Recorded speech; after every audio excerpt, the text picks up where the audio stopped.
नमस्कार दोस्तों। देवभूमि चैनल की इस खास श्रृंखला में आपका स्वागत है। दोस्तों, आप सभी को घूमने का शौक तो बहुत होगा। सभी लोग घूमने जाते भी होंगे। कुछ लोग धार्मिक स्थानों पर जाते हैं, कुछ लोग पिकनिक मनाने या किसी हिल स्टेशन पर सैर के लिए जाते हैं।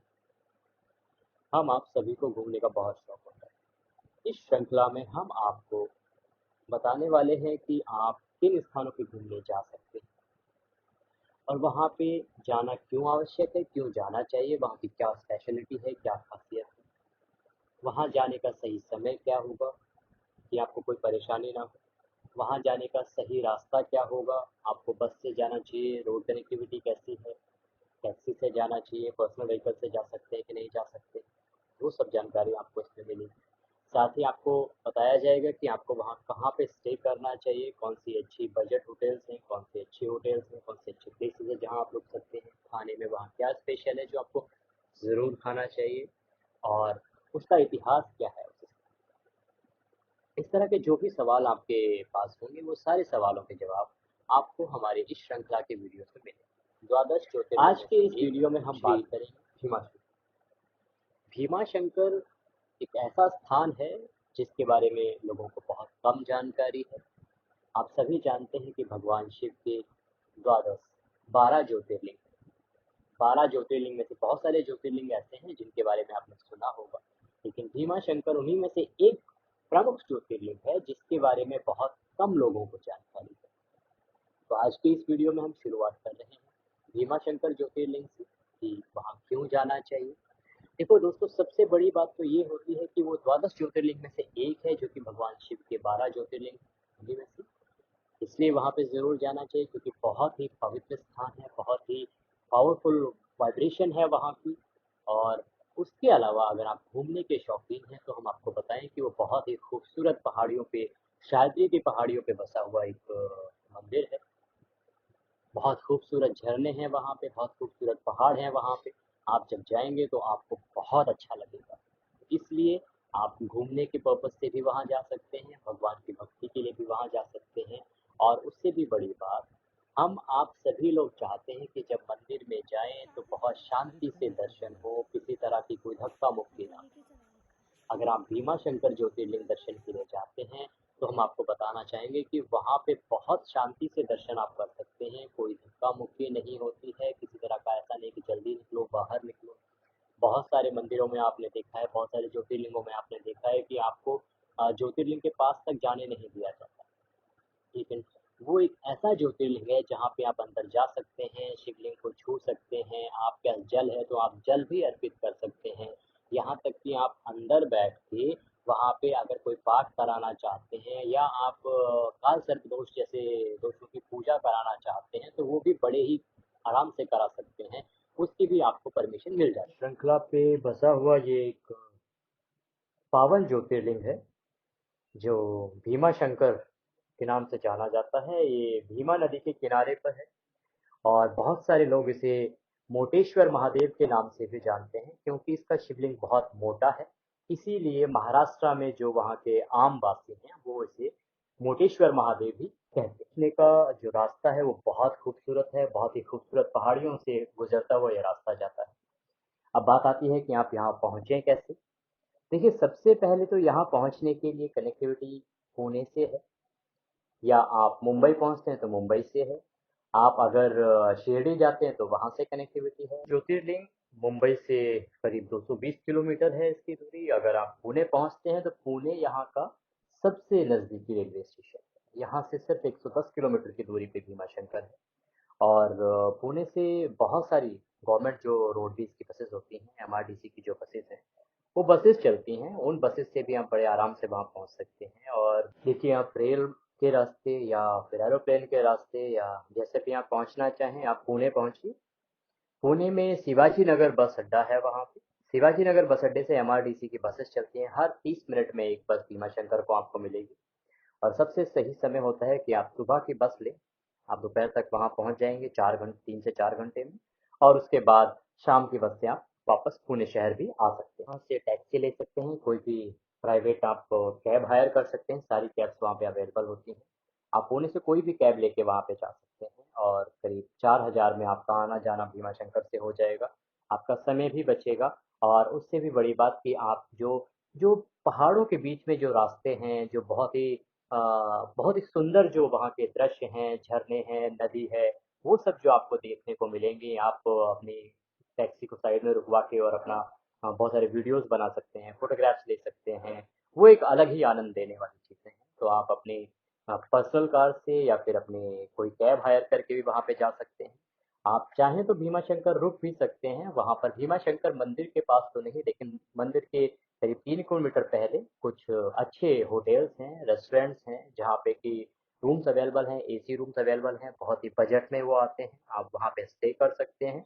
नहीं तो आप भीमा शंकर में दर्शन करके और वापस भी आ सकते हैं।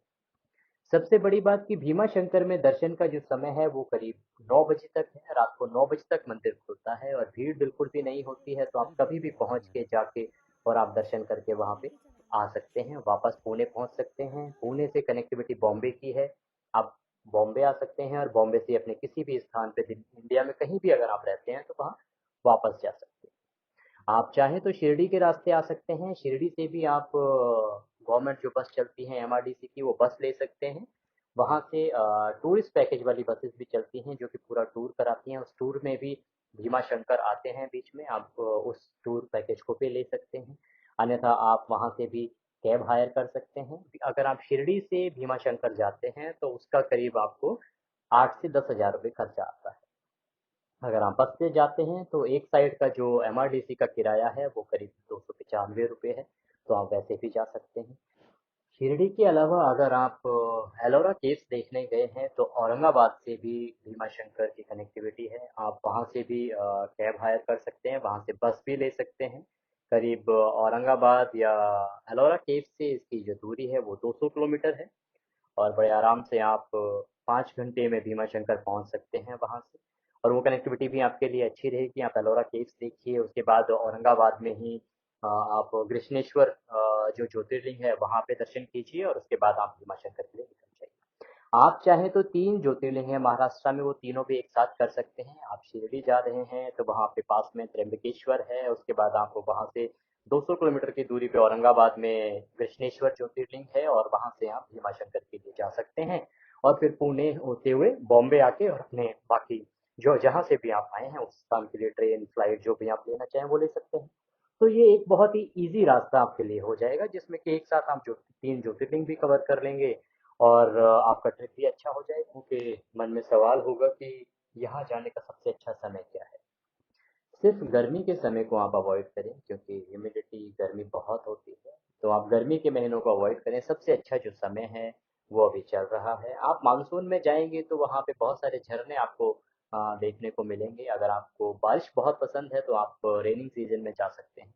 सबसे अच्छा समय है कि आप मई और मई से आप नवंबर तक वहाँ पे जा सकते हैं। मई से नवंबर के बीच में अच्छा समय है।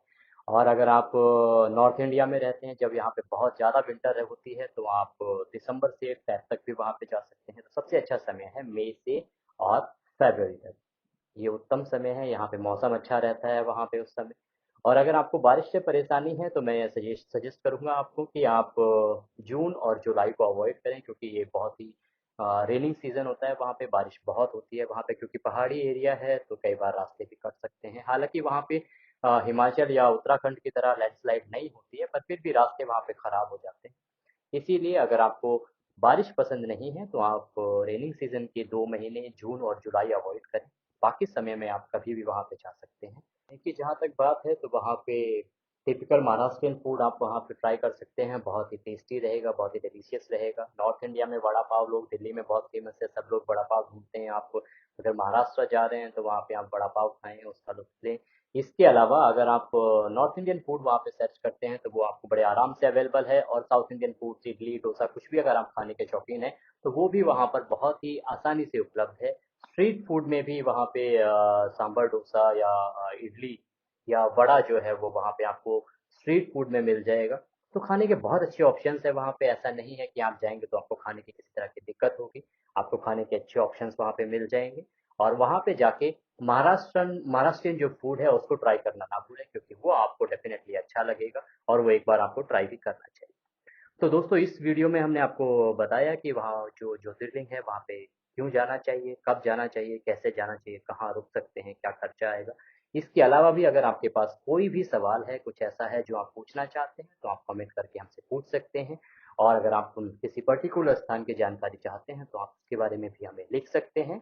हम आपको व्हाट्सएप पे भी सारी जानकारियाँ प्रोवाइड करते हैं। एक और चीज़ हम आपको बताना चाहेंगे कि हमारे द्वारा जो दी गई जानकारी है, वो अनुभव के आधार पर है। हम उस स्थान पर पहले जाते हैं, हमारी टीम जाती है, हम विज़िट करते हैं, वहाँ सारी चीज़ों की को देखते हैं कि कहाँ क्या सही है, क्या गलत है और उसी के आधार पर हम आपको ये जानकारी देते हैं। अगर आपने अभी तक चैनल को सब्सक्राइब नहीं किया है, तो आप इसको सब्सक्राइब कर लें, वीडियो को शेयर करना ना भूलें क्योंकि हो सकता है किसी ज़रूरतमंद तक ये वीडियो पहुँचे और वो उसके अकॉर्डिंग अपने जो भी ट्रिप प्लान्स हैं, उनको बना सके। बहुत लोगों को द्वादश ज्योतिर्लिंग दर्शन की इच्छा होती है, तो हम अपने अगली वीडियो में एक और ज्योतिर्लिंग के साथ आपके सामने हाज़िर होंगे। अभी के लिए इतना ही। थैंक यू, धन्यवाद, फिर मिलते हैं।